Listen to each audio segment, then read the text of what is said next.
All right, well, welcome. Thank you for coming out on this chilly February night. Welcome to McLean and the Garmony, which is our brand new performing arts center. My name is Kate Holmes. I'm part of the marketing team here at McLean. I was going to introduce the rest. Oh, I see a couple of members. Margaret Clark is over here waving. Oh, she's going to leave. And Jameson Lukasiewicz. Did I say that right? It's good. He's our VP of marketing. You'll see a couple other members of our team come in. Tonight, we are pleased to present the 5th installment of our McLean and Me series. And tonight's topic, which I hope you all know, is levels of care in a LifePlan community. And as you may or may not know, McLean is a LifePlan community, which simply means that you can move onto our campus in independent living, into a villa or an apartment, and enjoy all the wonderful amenities and services, wellness programs, social opportunities, while having the peace of mind in knowing that as your needs may change as you age, that you have priority access to all of the healthcare services on our campus. So we have put together an amazing panel of experts, McLean experts, that are going to walk us through the different levels of care and transitioning from one level to another. Before I introduce them, I just want to take care of a few housekeeping notes. I see you're eating. Please continue to enjoy your meals while the presentation is going on. You'll notice at your tables there are pads and pens, so you can jot down notes and questions. There will be time for questions after all three of our panelists have spoken after the presentation. There's also surveys, and if you would be so kind to fill them out, we would really appreciate it, especially the part about topics that you would like to see us feature in future McLean and Me series. That would be very helpful. There's also an M&M card, that small card, which is information about our next event on March 23rd, and if you have any interest in that, gives you a little detailed information, and you can call and RSVP for that as well. And the last thing is, if you didn't pick up any of the handouts on your way in, I would encourage you to do that on the way out, because there's some valuable information on them, and I think you'll find them very helpful. I see Janet Collins just walked in. She's also part of the marketing team.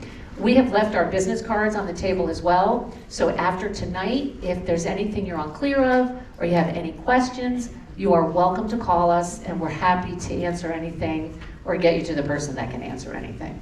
Okay? All right, so our panelists tonight, we have Megan Gill, who is our Director of Independent Living, Ann Pavano, who is our Director of Assisted Living, and next to her, Ann Rolfe, who is the Administrator of our Health Center. We're gonna start with Megan, of course. Megan is, as I said, the Director of Independent Living. She started here as a college intern and has the distinction of being the second longest employee at McLean at 37 years and counting. So, right? Oh yeah. That's it, Megan. When I was 10, I was a child prodigy. So when we say she's an expert, we mean she's an expert. Megan's worn many hats at McLean. She was including the Director of Non-Medical Community Service, things like Meals on Wheels, and she also served as Director of Assisted Living. So she does have a lot of experience and knowledge to share with us. And Megan is going to address independent living. Hello, everyone. I often think, should I tell them truly how long? Because it's starting to age me. But as you can tell with my longevity here, I love McLean. I believe in McLean. It's a wonderful, wonderful organization, not only to work for, but it is a family. It's a community, and I hope that our residents feel that way as well. Why don't you explain a little bit about independent living? It's really, for a lot of people, it's the entrance point to a LifePlan community.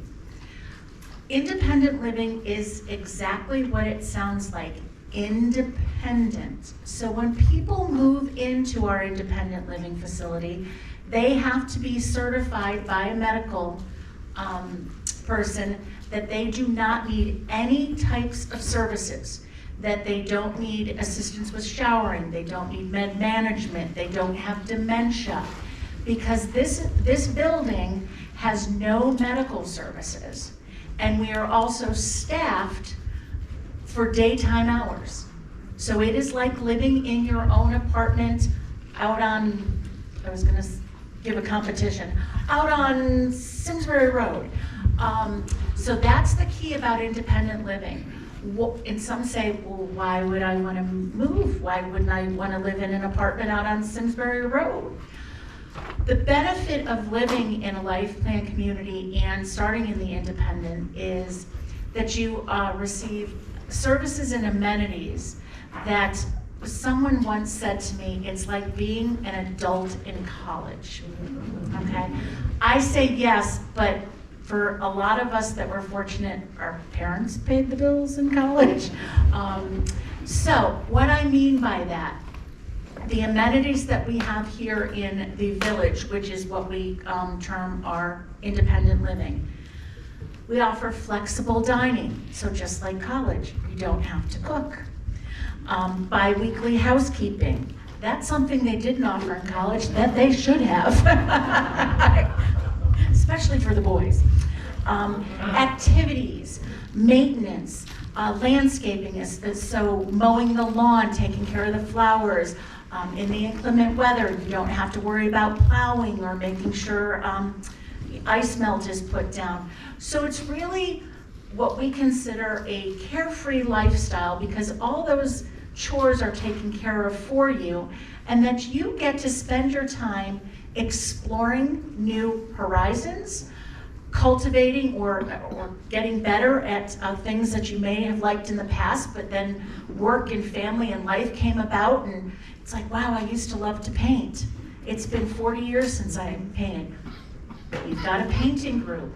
So what we do is we look for ways to expand people's horizons and continue with things that they already enjoy. A very unique thing about McLean's independent living is, and it's a shame it's dark out, we have a relationship with Hot Meadow Country Club. So all of our residents that move into independent living are social members of Hot Meadow Country Club. So that's something that's very unique to McLean. I don't know of another independent living, definitely in Connecticut, let alone the country, that can say that they have a golf club community as well. And we also have a wonderful, wonderful, what we call our Boundless program. One of the things as we age, and as I said before, you've paid your dues, you've raised your families, you've worked. It's time for you to just sit back and relax and explore. And our Boundless Wellness program, it covers the 7 dimensions of wellness. Most people, when they think of wellness, they think of just the physical fitness component of it, and we have state-of-the-art, wonderful joint-sensitive equipment in our fitness room. But beyond the fitness component, wellness is also about health and nutrition, spirituality, exploring different items and interests. It could be, a part of it is volunteerism. There's opportunities for volunteerism on campus as well as off campus. So we're really involved in the Boundless Wellness philosophy to have people do as much as they want, when they want. As I said, you can read a book in a nice little nook by a fire by yourself, or you can join a book club with 15 other people that have read the same book and want to talk about it. You can paint by yourself, or you can join a painting club. So it's really, I like it because those people that aren't joiners, this is a fabulous place for them to live, as well as those people that are really looking for the community engagement. You're sitting in one of our wonderful amenities, the Garmany Performing Arts Center. We are able to bring outside performers here. We offer them to our residents as well as to the outside community, and we're very excited as the weather starts improving of the different types of performances that we'll be offering here. We've been open about 6 months, so we have had internal performances for our residents, but we haven't opened up to the general public as yet. We wanted to get our ducks in a row and make sure that our new residents were happy and settled in. Also, we have a creative arts studio, and the creative arts are anything from writing to painting to sculpture to woodworking, just a lot of different options there. And then we also have the Grouse and Quail. It's a community gathering space, and it also has a really cool game room off of that. So we have a pool table and a shuffleboard table, and it's been very exciting to see people that have never played shuffleboard, tabletop shuffleboard. It's fun. It's a lot of fun. So it's a great place for people to get together and meet other residents. So I want to touch again upon the fact that independent living does not provide medical services. As part of the continuum, the idea is to move on to the next level, being and without an ease, and then on to the health center level. So in independent living, if you have a medical need, you would contact your own physician, okay? If, God forbid, you should have an emergency, you call 911. We do not have medical staff in this building at all, okay? I like to make that clear to people because many people think, well, I'm living on a campus and can't the nurses just come down? You know, I need someone, can they just come down and check me out? The best way that I found that people understand that is that in order for a nurse or other medical professional to be able to offer you those services, they need to know all about your medical care. So that's the difference between, one of the differences between independent living and assisted living. Assisted living, they have a nurse and they know about all your medical needs. They know what medications you're on. They know your history. In independent living, we do an initial medical, but then we don't ask our residents to update us on the meds because I don't need to know. If something happens, we call 911. And those personnel are trained. 911 personnel are used to coming and helping people that they know nothing about. So it's really better that we use 911. So that's a big differentiation between independent and assisted living, is that nursing oversight. One of the great things about starting in independent living is that, or anywhere on McLean's campus, is once you become a McLean resident, you receive, as Kate mentioned, priority access to all of our other services. The priority access is, for instance, I might be living in the village and I scheduled a hip replacement. You let us know and we make sure that when you need a rehab bed after your surgery, you have priority and we'll be waiting for you to come to us for our post-acute and our rehabilitation. So people often ask, well, is there a waiting list for McLean, or I heard I could get in? We deliberately have the priority access, so we make sure that we can take care of our own residents first and then the general public. So for those of you that think that you can never get into McLean, on some categories we are really full, and on others we might have some openings, but we need to take care of our own. So that's a tremendous benefit of getting into the system earlier than later. Quite often people say, I'm thinking about independent living, and they wait too long. Come while you can enjoy all the amenities. Come when you can make friends. Come when you can go and hike and use the golf course. Because one of the hardest things for our marketing team is to say to someone, I'm sorry, you're not at the independent living level anymore. So the priority access is very important.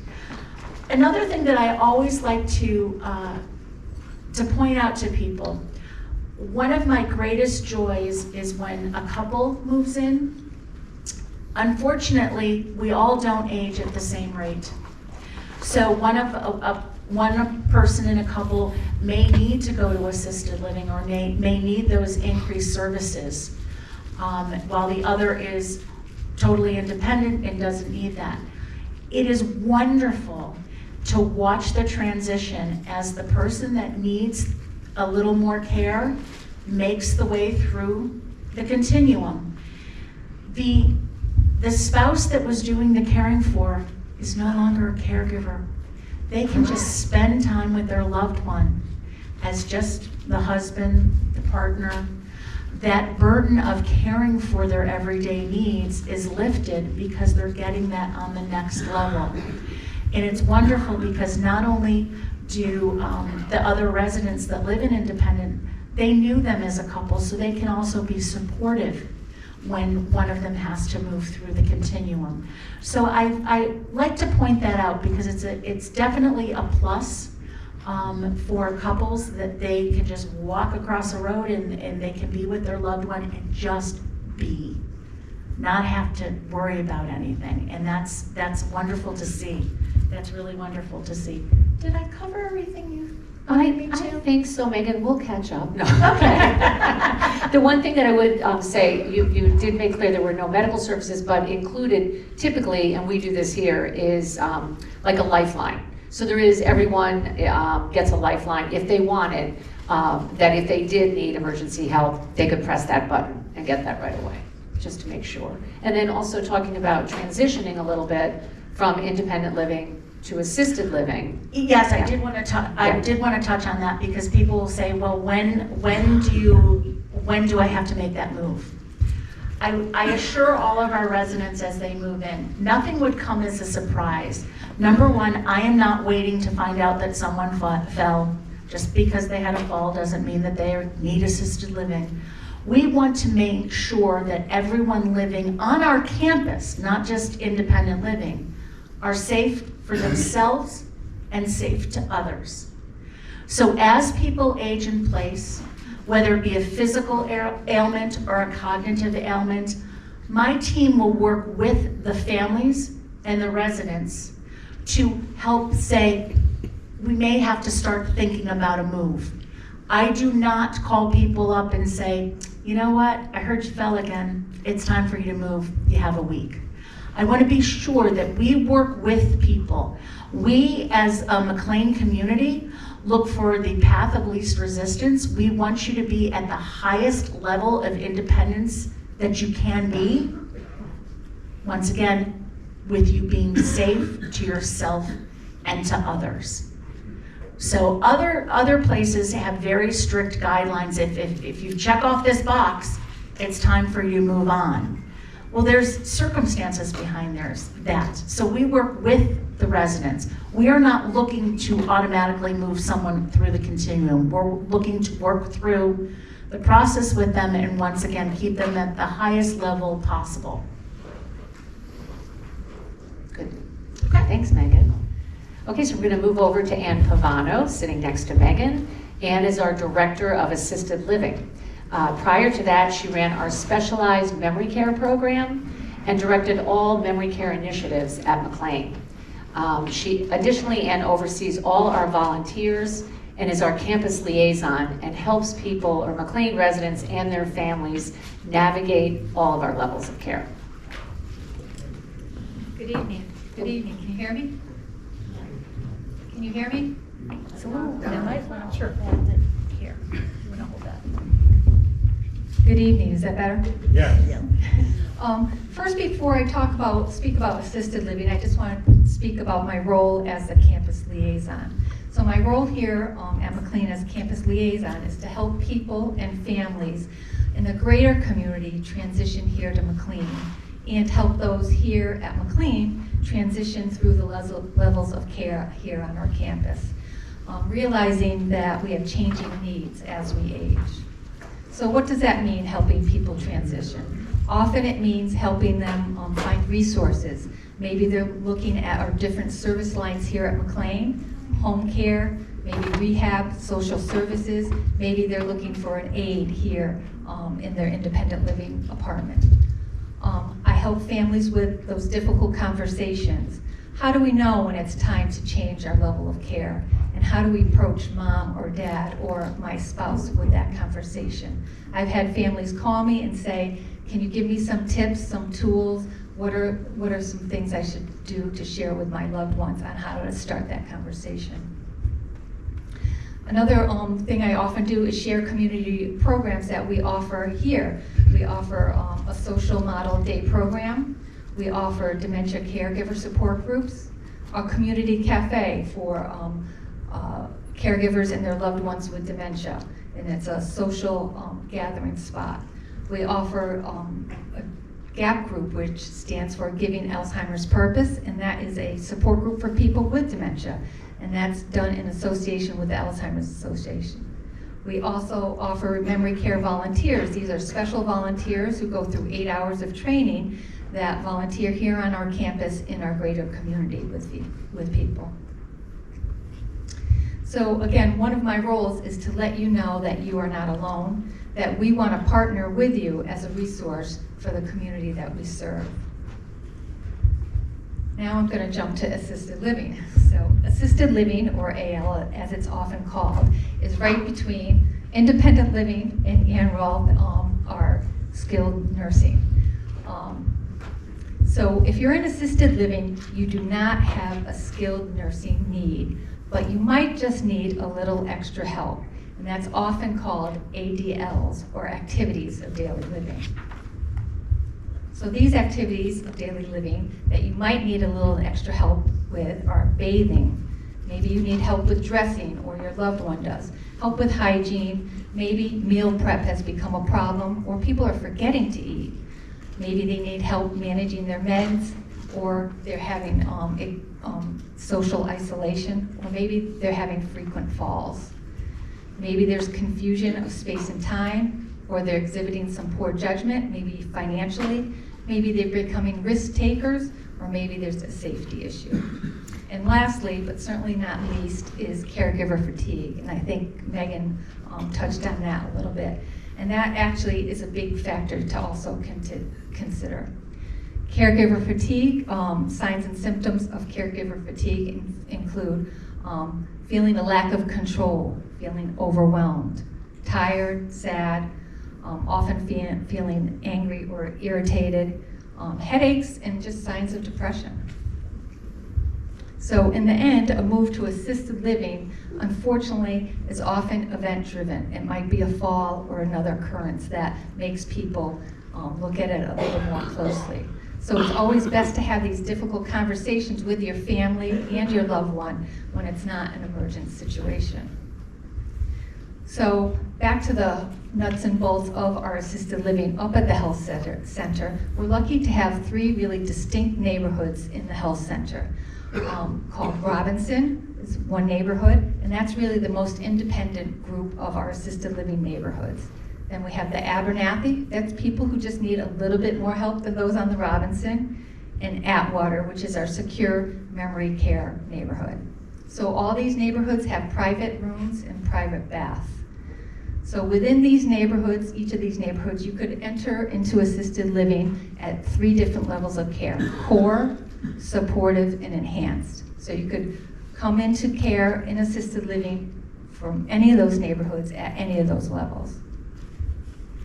And I think in the brochures at the door, it itemizes very specifically the differences at core, enhanced, core, supportive, and enhanced.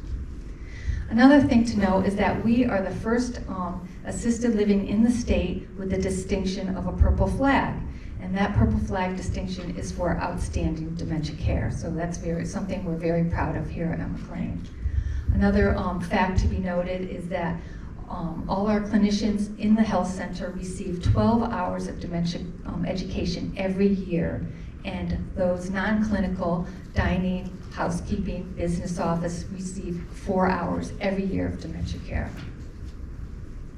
Another benefit of assisted living is that we have specialized programming, including exercise, wellness. We have outings, which we're just starting to do again, coming after these 3 years. Music and art programs. We have pet therapy, and we're involved with the local schools and even universities. So we know these are tough decisions, and it's a tough chapter, but we're here to help you navigate this journey, because no one ever wakes up saying, today's the day I want to go to assisted living. I think Megan also touched on a great point that the benefit of assisted living is that if you have caregiver fatigue, that you could now visit with your loved one with the relationship that you once had. You're no longer a caregiver, you're the son, you're the daughter, you're the partner. So you know your loved one is safe, they're taken care of, and they're well taken care of. A big thing I think that sets us apart here at McLean from other communities is our connection to the communities and the support that we enjoy by our community. I think we're very lucky to enjoy such great support by our community. Kate said, I'm in charge as volunteers as well. So prior to COVID, we had over 300 volunteers at the health center assisting us on a daily basis. That number's come down, but we're building our program back up. So that's a big number. That's a lot of support from our community. And another great thing I think about McLean is that we're progressive. We really are always trying to do better. I think in no other time can we be proud of that in these last 3 years and all that we went through trying to care for our residents here in independent living and assisted living and skilled nursing. Thank you, Anne. Okay, so now we're going to move over to Anne Rolfe. Anne is a doctor of physical therapy, and she is the administrator of our health center. Prior to assuming her current role, Anne was the director of rehabilitation at McLean. Anne has over 25 years of experience in the skilled nursing and healthcare industry. Okay, Anne. I'm going to try this microphone. No. You're going to have to hold it. You can take it out of, because I don't think the cord will reach that far. There you go. See if that's better. It should be on. Try. Testing. Yeah, 1, there 2, you go. 3. Okay. Hello, everybody. Can you hear me at the back there? You can. Yeah. Good. My name is Anne Rolfe, and I am a physical therapist. And I was lucky enough to be able to run the rehabilitation department here at McLean the last 6 or so years. And that covers all 3 of our service lines in the health center, our home care services, and our outpatient center too. And I was presented with this challenge last year of how would you like to be the nursing home administrator? So, you know, like Megan, I came to McLean. I travel from Glastonbury every day because it's had such a good reputation over the years, and being in the rehab world, I knew about it, and when I came here, I just knew I had to take the job. It's been excellent. I love the people we work with, the people we serve. It's terrific. So what's the difference between the health center and, say, assisted living, which would be next to us? The difference is we actually have nursing care 24 hours a day. So there are skilled nurses in the building at all times. The health center is pretty much broken up into 2 sections, if you like. We have our short-term rehab, also called post-acute, and then we have our long-term care setting. And I would like to let you guys know that we just got recognized by US News today for being Best Short-Term Rehab Center, the only one in Hartford County. We're very happy with that. And also long-term care setting, best. So that was good news for us. So what does it mean as being part of the continuum? First off, you're probably most interested in our post-acute unit, which is our short-term rehab. Our McLean post-acute is a Medicare certified 5-star facility. So again, something we're very proud of. Let me see, to read my notes here. Why would you come to us? If you're part of the continuum, you get pushed right to the line, the top of the line. Because there's a lot of folks who go out and having hips and knees and all this type of scheduled surgery.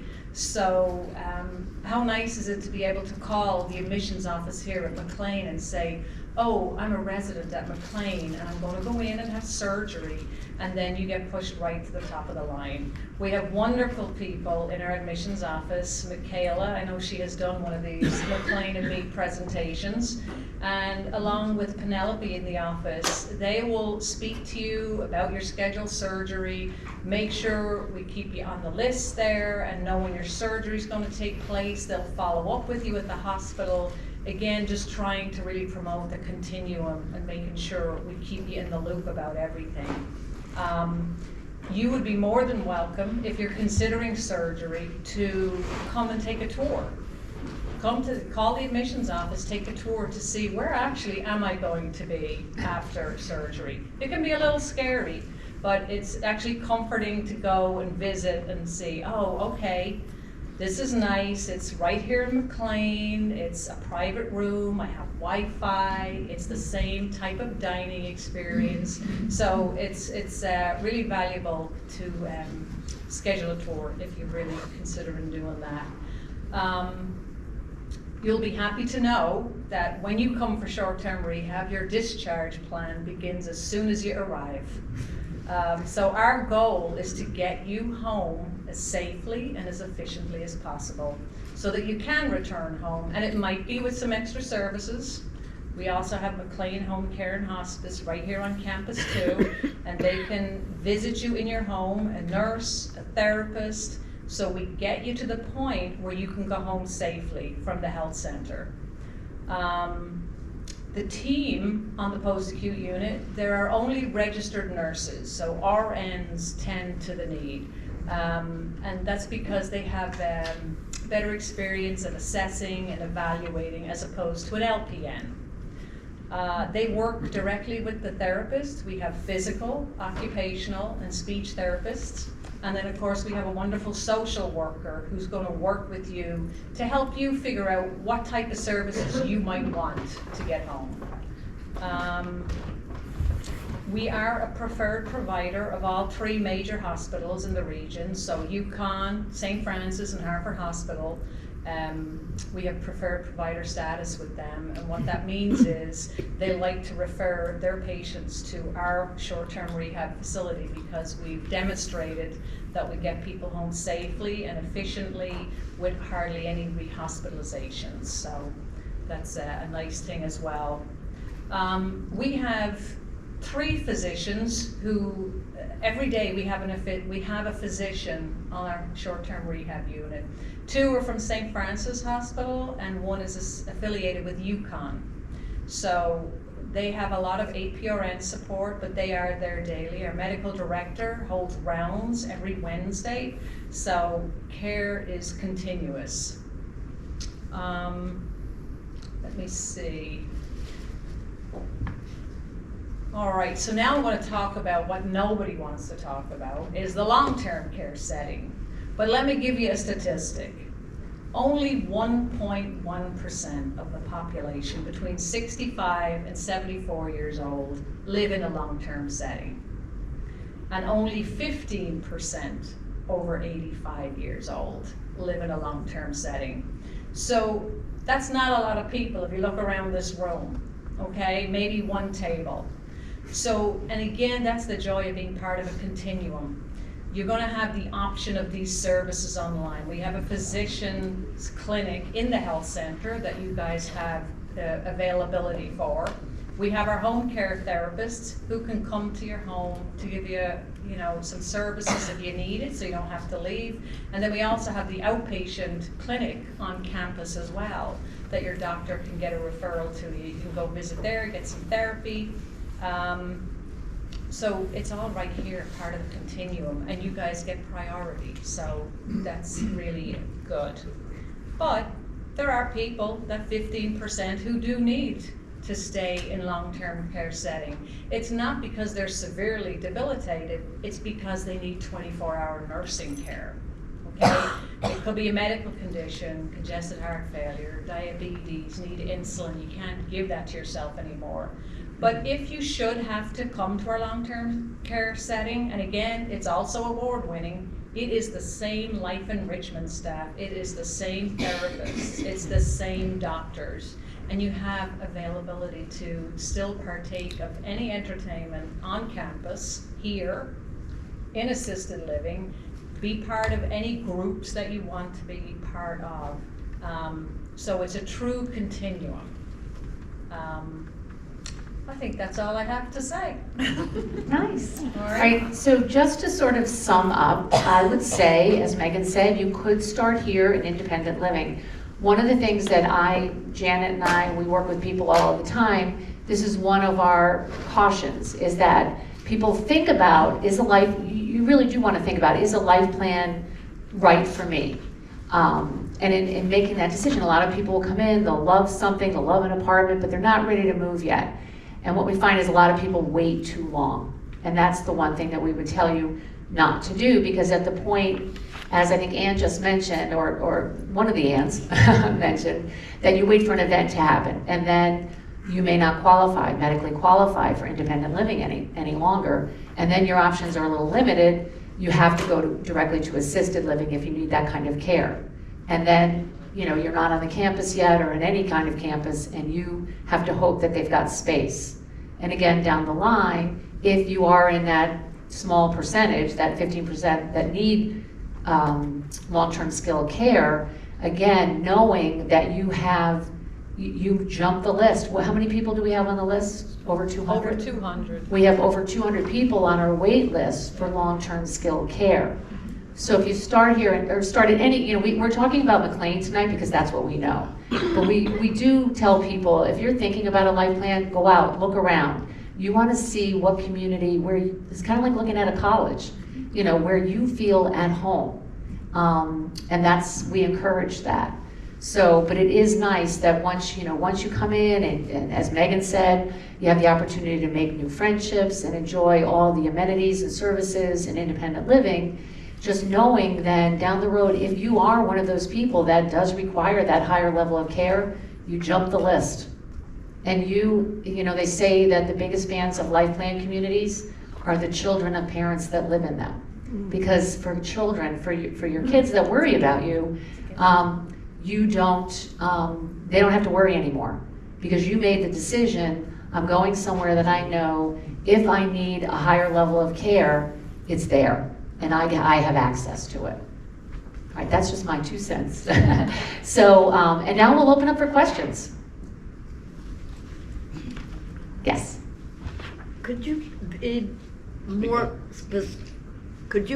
specific about life plan versus life care? You've got 2 columns explaining the difference, but could you kind of flesh that out a little bit? I can. It gets a little complicated, but I'll give you a brief summary. In different communities, there's a life plan contract and a life care contract. And so one is referred to, life plan, as type C, that's McLean, and life care is type A. This is sort of getting into the weeds a little bit, and it can sound very confusing. So I'll give you this brief overview, but then I would encourage that if you really want to know the details, Jan and I are happy to sit down with all of you, just make an appointment and we'll really go over all of those details. But it basically is just the contract. Type C, you pay for the services you're receiving at the time you're receiving them. So when you're in independent living, you pay for independent living. If you transition to assisted living, you start paying for that, and then skilled nursing, you would pay for that. A type A contract, typically you are going to pay a higher amount for independent living, significantly higher, but that number will stay relatively the same as you progress through the different levels of care. I think it's going. So basically, typically in those kinds of communities too, you're going to be required to be independent, or their physician is going to decide whether you're going to be independent, they think anyway, for a good 3 to 5 years. A type C contract like ours, that's not the case. Does that make sense? To Ann's point, when she talked about the percentage of people that actually end up needing skilled care, McLean is a type C, and we made a very conscientious decision to be a type C because we believe that as you need the services is when you should pay for the services. You shouldn't pay for the services in anticipation of needing them. So as Kate pointed out, there's very different entrance qualifications because, let's face it, it's a business. They want to make sure that you're going to be independent for sometimes 3, 5, 8 years. It depends on what the community has. So, and you're moving in and they're thinking that 5 years, that you're actually paying at a skilled level of care. Okay, so your rate stays the same, but you're at that skilled level rate from the minute you move in. We believe many of our residents in independent living, we're looking at 10, 15 years living here. We believe, and we made a conscientious decision, that we wanted people to pay for the services at the level that they needed them, and then should they need more, then they would move along the continuum and pay for those services. So to Ann's point with her statistic of the 15%, that's why McLean chose that style. Does that answer your question? Yes, thank you. And again, if you would like to really get into detail, we'd be happy to have you come in and we can go over that. Anybody else? Yes? Question, you alluded to, obviously there's two of us and if we're gonna progress in our way in time.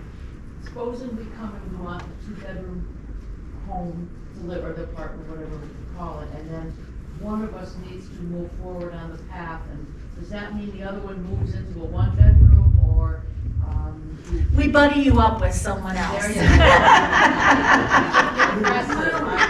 Oh, so the husband's going, yeah. No, that's a very good question. It is your home. Just because one of you needs to move on to more care, no. If you wanted to say, you know what, I don't need a 2-bedroom anymore, you could move to a 1-bedroom, to a smaller unit, but absolutely not. That is your home and you will stay in your home. Thank you. Mhm.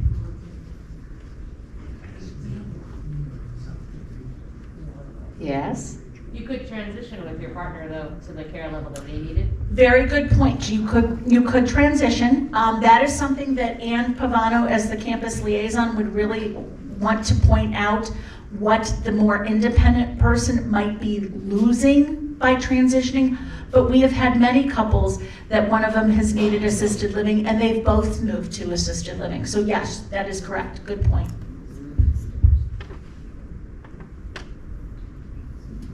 Anybody else? Yes?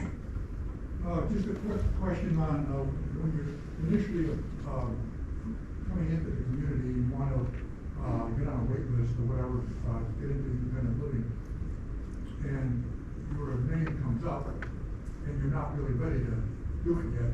Do you lose your place at that point and start from zero again?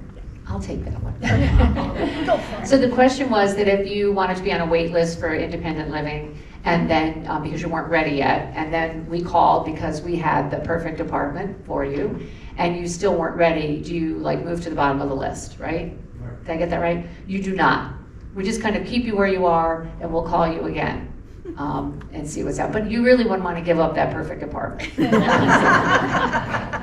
You got the balcony overlooking the golf course. I say, take it. Yes? Do you have averages of how long people tend to stay independent, how long people tend to stay assisted, and how long in long-term care?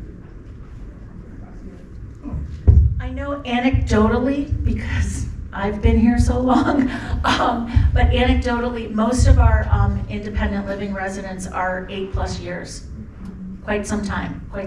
We have two of when the village first opened up, and that was 30 years? 1998. 1998, we have originals that are still here, living in Right. independent living.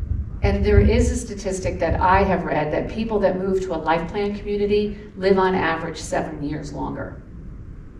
Which a huge factor on that is, we believe anyway, is the social aspect. This is a built-in social network. And so when you stay at home, and my parents wanted to stay at home. Everybody does. You love your home. It's natural. But as you age, it can be very isolating. Your friends move closer to their kids, or some of them pass away, and then all of a sudden, you're the last people in the neighborhood. That of the original group.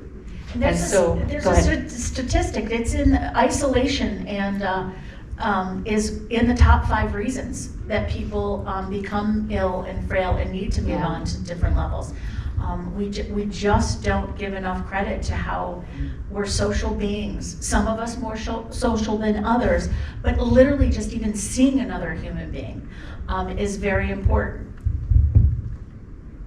And I would add that for assisted living, I think prior to COVID, it was about 3 years, the average lifespan.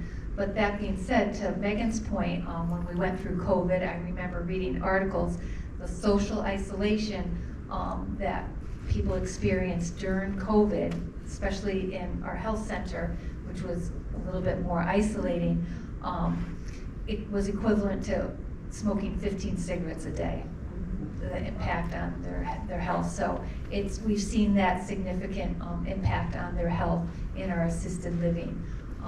And I would say the lifespan has shortened because of that. And I think people with post-COVID are coming to us later, whether that's because during COVID people didn't come to us or for a variety of reasons, but people are coming to us later in assisted living and sicker, and then therefore not enjoying the amenities that they could enjoy in assisted living.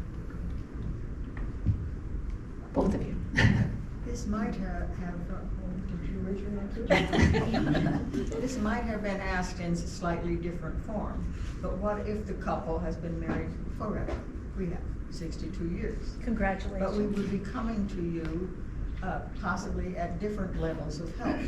But the one that is healthier is spry and healthy and can take care of all the needs of the second person involved. Are you banned from independent living as a couple? I wouldn't say you're banned from independent living. I'm going to repeat the question just so everyone heard, so that if you are a couple and one of you is spry and healthy and the other one maybe is aging a little faster and needs some help, it may not be considered independent. Between a walker and a wheelchair. Okay. But otherwise, fine. Okay, well, to your point there, we don't discriminate against people with walkers and wheelchairs. That's a big distinction between what we were talking about, those contracts, type A and type C. You can have a diagnosis of Parkinson's and still live fully independent for quite a long time. You are welcome here. In a different community, they may not feel that way as the future is a little uncertain. But if in the application process, we send out medicals to your physicians, and if the doctor signs off that you're both fully independent, even if you have a walker, you'll see walkers and wheelchairs around. As long as the doctor signs off, you can live together. In independent living, if you need a little bit of help as you age, you can actually have an aide come into your apartment for a little bit. You don't want to get to a situation where you need an aide 24 hours a day, because then you're isolating yourself again. You really would be doing yourself a disservice if you didn't take advantage of transitioning to assisted living at that point. But if there came a point where you didn't have family close by and you weren't comfortable managing your medications, you could have an aide come in who would do that for you, or you didn't feel comfortable taking a shower without somebody in the apartment. You could have somebody come in. That doesn't mean you necessarily have to transition to assisted living. But if the sprier person. The sprier. I don't know how else to Yes. phrase it, is able to do all those things for the partner. Yeah. Right, and it depends on what it is. So number one, I hope Ann, with her rehab hat, will be proud of me for saying this. Walkers and wheelchairs keep you independent. They're nothing to be, so you use a walker. I think that's great. You realize your limitations, and that keeps you safe and independent. So that definitely is not a deal breaker for us. Just a little clarification, if it was, for instance, a couple where one of them has, I'm just going to use dementia as an example, advanced progressed dementia, and you could say, well, I take care of him. That's not appropriate to move into independent living. So there's varying levels of things, but if you're helping your spouse by giving him his insulin injections, that's fine. So it really is a case-by-case situation. But as Kate said, there are other plans, types of community that says, nope, walker, wheelchair, it's an automatic no. We look at that as you're being safe and you're using what you need to stay independent. Right. And to Megan's point, in that thing, when we say that, we do have people that come and say, but I can take care of my spouse. I do everything, even when they do have some more advanced dementia. We have to explain what happens if something, you have to go out in the middle of the night, and then your spouse is on their own, and they can't live by themselves. So that's sort of the criteria you would like to think about. Could my spouse, if something happened to me, could my spouse, would they be okay on their own? Thank you. You're welcome. Oh, yes. I'm not sure how to ask this question, but to the point of other care places have specific criteria, which if you meet it, you're out of independent and into assisted. Is there a classification of that type of facility so that when you may be speaking to another facility about their accommodations, how would you ask them that question? Like, how long in independent care can we stay, or are you going to be telling us when we have to move out? Megan, wait one That's the second. question. Did everybody hear the question? No. No? Okay, I just want to say is, when if you're out shopping around, speaking to other communities, how do you ask that question of what's the criteria of when you have to transition to assisted living from independent living, right? Is that basically? Yeah. Okay, so Megan. And I'm glad you asked that question, because that's exactly the question that you should be asking. Yeah. This is a big step. Moving alone is a big step, but moving into a life plan or a life care facility, it's a large step. I highly recommend, and so does our marketing team, explore the different options available to you. My grandmother always said that's why there's chocolate and vanilla, because some people might think that we're a little more of a casual environment. There's other facilities around us they require, men to wear jackets at dinner. That's not us. Chocolate and vanilla, it depends on what vibe you feel. So definitely go and visit these, but ask questions. If they don't want to answer those questions, or you feel like they're skirting around, that should raise a red flag for you all. You want to ask, what are your discharge criteria? When would you say, mom or dad or myself can't live in independent living? Who makes that decision? How much time do they give? What if we're a couple? Would they make me move out into a smaller unit? There's no set guidelines, no set cookie cutter that everyone has to be the same. So you want to ask every single question you can think about. And I always like to say, and that's one of the reasons that I really am proud to work at McLean and love working at McLean. Our marketing team, you can call and ask them questions, but you can also ask them just that question right there. We want you to make the best decision and the best move you can and what's right for you. There are some people that in my past, before we were big enough to have a marketing team, and I marketed the village myself, there were some people that I looked them right in the eye and said, this is not the place for you. You're not gonna be happy here. We don't wear jackets and ties to dinner. And if that's important to you, I want you to know that, because it doesn't do anyone any good to be miserable. It doesn't, you know yourself, or you know your loved one that might be making the decision. So really get a sense of what that is. But you can always call us, and we'll help you guide through that, even if it's not our own facility. Well, I asked this, and this is what they answered. I can't decipher that yet. Give us a call. We're more than happy to help you, because we want you to make the right decision for your enjoyment, your safety, and your longevity. In the front first. Yes, you. I didn't know if you were in the front. So just to go back to the question before, as a couple, and one has Alzheimer's, moderate, if we were to move here right now, we could not live together. I'm the younger, sprier one. Honestly, it really does depend on the medicals. You could, if you really were curious, you could fill out the application, and we would send them, it's just a simple medical authorization we send to your primary care physician. But that doctor does have to sign off, would have to sign off that your spouse is independent. So people that have very we'd say mild cognitive impairment, which a lot of people have, that usually doesn't preclude them from being independent. So it's really, it's up to the medicals, really. Once again, it's all about safety. It all boils down to safety. The doctor has to sign off that if God forbid you got delayed at the grocery store and the fire alarm went off, would that person be able to know what to do and to be able to physically execute that? As Kate pointed out, if God forbid something should happen to the Sprier one in the middle of the night, as I said, we're independent living. There's not someone that will come and stay with that person while you're going off in an ambulance. So it's all about the safety. It's just, that was a good question. I'm very glad that came up on it. Okay. Thank you. So what are the criteria for, Go ahead. what are the criteria for the shared space and independent living? So for example, could a parent and a adult child live there who might be thinking about it down the road? Could two sisters live there? Could two friends live in an independent living situation?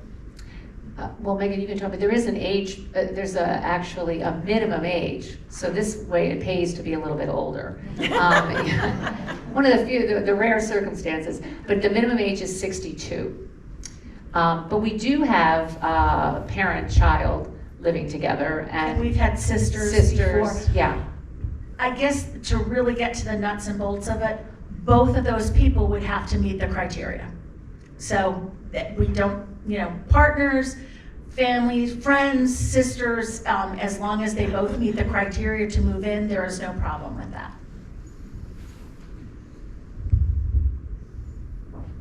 Any other questions? Yes. I have a very active mother-in-law who I think would be wonderful here. She had not a bad experience, but she was somewhere else and did not feel like she was making friends. She's very active. How can I expose her to the people of McLean to see if this could be a fit for her? Like you say, it's a huge decision. So, and people are such a big part of that decision. I don't know what to do. It's Colleen, right? Yeah. Just to repeat what Colleen said, she has a very active, I take it, upbeat mother-in-law. And she thinks she would be very happy at a place like McLean and wants to know how she would expose her to McLean and the people that live here.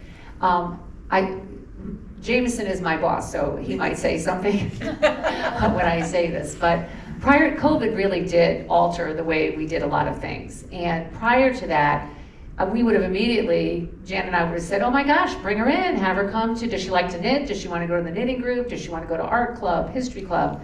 We've got an event. We'd have her come in and do something, stay for dinner, a meal. We anticipate, now that things are settling down, we are going to open those things back up so that we can invite, people that don't live here to kind of test drive.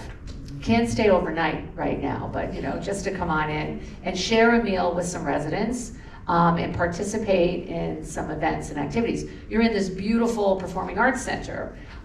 We will invite the public in. We're going to have some nice marquee events that people will want to come and see, some entertainment that we want to use the space very well. So another way, and then we'll have pre-event parties and things like that. So there will be ways, hopefully very soon, right, as we get into the nicer weather, where we'll open up and invite outside people. Yes, Margaret? So how could you try to introduce someone in assisted living in a similar situation? Someone who's needing more care but really resistant, but is there like a trial or someone needing memory care? Did everybody hear Margaret's question? Is that she asked the same question. This is excellent. that say you had somebody in your life that you really knew needed assisted living, but they were very resistant, you know, they just didn't want anything to do with it. How can you, you know, help convince them that it might be the right thing for them? I'll let Ann take that. Thank you, Margaret. Great question. So it does happen that it's a mom and there's children and the kids are going to Florida for the winter. You know, we don't feel good about leaving mom here for the winter unattended. Come in for a winter stay, a month, 2 months, 3 months, try it out. It happens frequently, so that's a nice way to transition. Give it a try. Sometimes people stay, and sometimes they, you know, the kids come home from Florida and they go back to their homes. So that's a great way to give it a try. Right, so that would be a respite stay in assisted living, and it is a really good trial run. I think we had somebody that came and went back to his New York City apartment and then wants to come back again. You know, we're his country home. Any other questions? We also have our day program. It's the next way to try to. Yeah, Margaret just mentioned another thing, if you know anybody, but it's specifically for people with dementia, and Ann can speak to that too, but we do have a day program that we have opened back up again, and that is also, if anybody is caring for somebody with dementia, it's a lifesaver. Yeah, that's a great program we offer to the community. It's a social model day program. It's not a medical model, so there's a criteria for that, but it's come for a day, come for 3 days, come for all 5 days. It's a nice way to try out assisted living at McLean, but it is a dementia program. Yes, I noted that you had a home care program as well, we do. but it stops right at the West Hartford town line. I'm gonna turn that right over to Ann Rolfe. Well, technically, we serve the Farmington Valley, the whole of that area, but there are some exceptions, but, yeah. If you were, say, someone who would come and had your hip replaced and you came to McLean post-acute and we're referring you and you want McLean home care, there's an exception made when it's not geographically really, you know, a large distance involved. I'm happy with that. All right. Phew.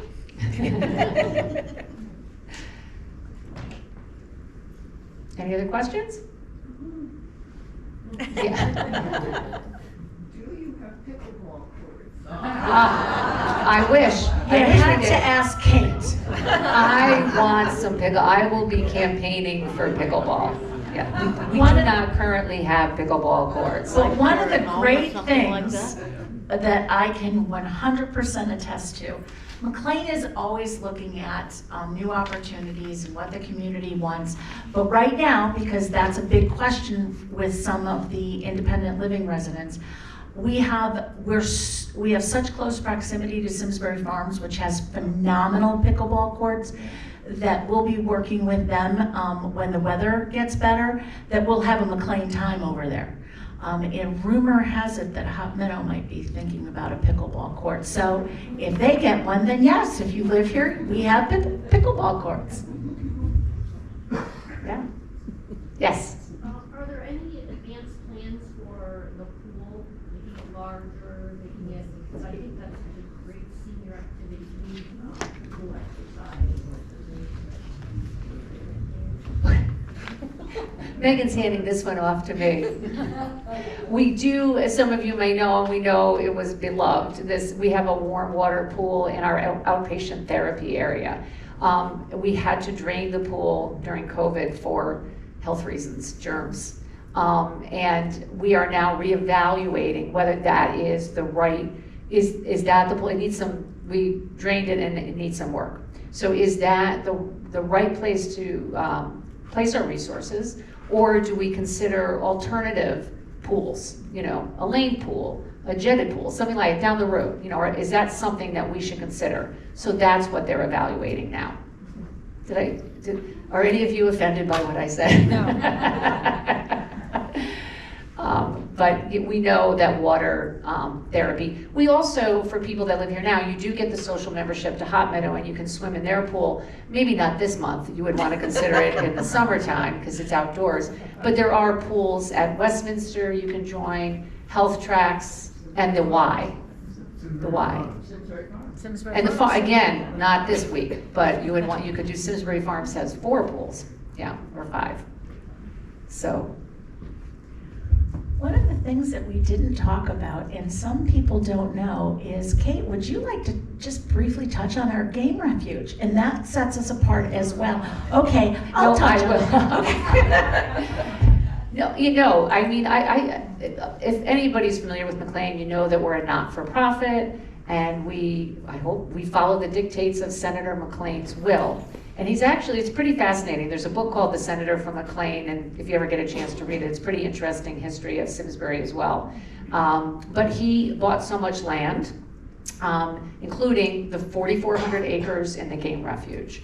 And our game refuge director, Connor Hogan, he's gonna be doing several presentations coming up, which we would encourage you, is it next week? It's open to the public, right? Next Thursday. He's doing a wonderful presentation. I walked my kids in the game refuge. Janet, we all walked our kids. We knew nothing. The whole place has a history. Masts for ships. You can make coal out of trees. I had no idea. And he just sort of brings the place to life. So if you're interested in that kind of thing, we would encourage you when you see any kind of presentation about the game refuge. Connor is really, really good. So. Go ahead. Could you post that on Facebook so that we know we don't have to look for it? Beyond my technical capabilities, Colleen. No, it is. Yeah, no, it is. It will be posted. Yes. Anybody else? Okay. Oh, one more. Go. You said this was part 5 of a series. What else is in the series so we know what we're missing? So on your table, there's a card for the next one, and that is called, it's on March 23rd, and it's called, I'm gonna say this wrong, I think, Alzheimer's, What's Next, or What Do I Do Now? Something like that, right? What's next? Because I don't know if anybody, is there anybody that hasn't been touched by somebody in their family or someone they know with Alzheimer's or dementia? So it should be a great presentation. And that's why we asked you to fill out the survey. If there's any topics that you think you would like us to cover on a McLean and Me series, we'd love to hear from you. This was one of the topics that was on the survey. Oh. Yeah, Margaret just pointed out that tonight, this was a topic that somebody suggested from our first McLean and Me series. Yes? Sorry, I did something. Okay, so we're getting ready to make a decision, and obviously we want to talk finances. Well, not tonight, but who do we contact to do that discussion? Us. Waving her The person I know. who's left the building quickly? No, that would be She's me. giving you her card. Yeah, me and Jan, and we'll sit down with you. If anybody's interested, there is a financial qualification for independent living. One of the reasons for that too is when you move to a LifePlan community, you have that peace of mind and security. We need to look at your finances just to make sure you can afford to be here. We don't want you to be stretched. As you stay here, at some point, as you progress through the continuum and say you outlive your resources, at that point you would have a clean Medicaid application and you would be eligible and have access to one of our, hopefully, one of our Medicaid beds in skilled nursing. So that's the safety net, peace of mind factor is that if you did outlive your resources and you'd been with us for a while and were financially approved, you would still have a clean Medicaid application at the time that you needed it. Does that make sense? And for anybody that would like to come in and sort of say, hey, I don't know if I can really, if this is within our budget, just Jan and I are happy to sit with you, kind of run through the numbers, and we'll work it out. And we don't hound people or we won't pester you because you came in. We want you to come in on your own. Okay? Oh, yes? And to get on the waiting list. To get on the skilled nursing waiting list or like independent living? Memory care? Assisted living. Yes. I get my question. Oh, do we provide financials to get onto the wait list? Yeah, you would fill out an application, and you know, it's 3 parts, a demographic, a financial piece, and a medical authorization, and sort of get pre-approved. You know, if you want to be on the wait list because you're not quite ready to make that move yet, it is always better, we would recommend, I think, to have an application on file, particularly for assisted living, because sometimes something happens and then you're in crisis, and it's not a good time to have to fill out an application. You want to do all of that ahead of time. We'll just keep it. You say, I'm not ready, we'll keep it, Margaret will keep track of it, and that way you know if something happens. We had one person, I've never seen anything like it, she had a binder, and everything in her binder was, you know, she had the application, she had everything filled out, so that if something happened, her kids could just open the binder and it said, call McLean, and then it had all her stuff in there. So she was ready to go.